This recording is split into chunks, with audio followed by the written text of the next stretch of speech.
Hey guys, hope everyone had a great weekend. You know, you're used to seeing me with my sleeves rolled up because I'm always doing the dad thing.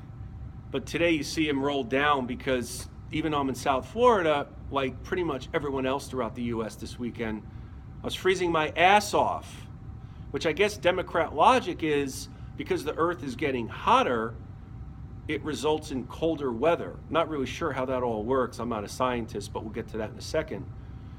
You know, I can't think of another issue in the US where there are so many experts who don't know anything about the subject they think they're an expert in. And it reminds me of Warning Sign 10 in my upcoming book, 10 Warning Signs Your Child is Becoming a Democrat, which is that Warning Sign 10, which is in those who are experts in a subject matter they know nothing about, also known as Albert Gore-itis. You know, I take the George Carlin approach to the environment. Years ago, he gave a very funny skit where he said, you know, the earth is billions of years old, the planet is fine, it's the people that are, and you can fill in the blank, and you can go check out what he said. So all of those out there who say to me, well, Rich, what do you know about the environment? And I always say the same thing. I don't know anything about it. I'm not a scientist. I'm not a climatologist. I'm just an idiot in South Florida who's getting into the world of political punditry, who's been called a insane segregationist, conspiracy theorist, Christian zealot, which is an insult to Christian zealots all across the US. So I don't know anything about science. Just like all of you out there who are pottery majors and theater art students, you don't know anything about science either.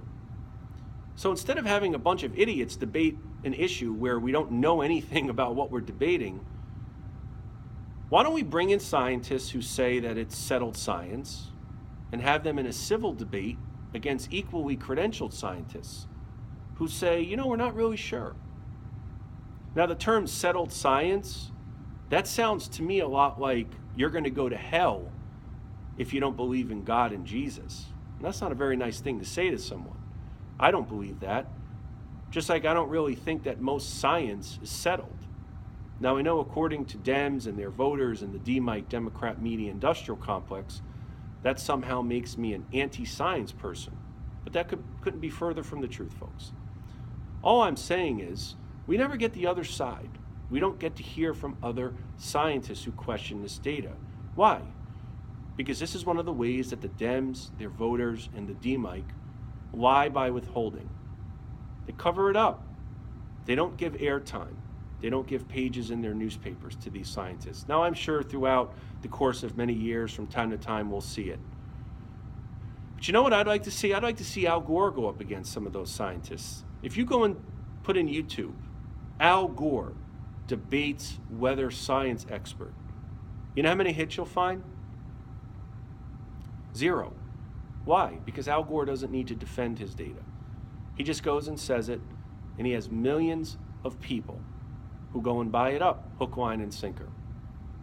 So this weekend, folks, while we're all inside because we're all freezing our asses off and some places have snow and they haven't seen snow in a really long time, let's remind ourselves that if we're not an expert in something, maybe we shouldn't be so quick to judge others who are simply questioning data and are questioning so-called experts in the field. Doesn't make you anti-anything, just makes you want to seek out the truth and information. And this is also a good time for us to go and check out that old George Carlin skit.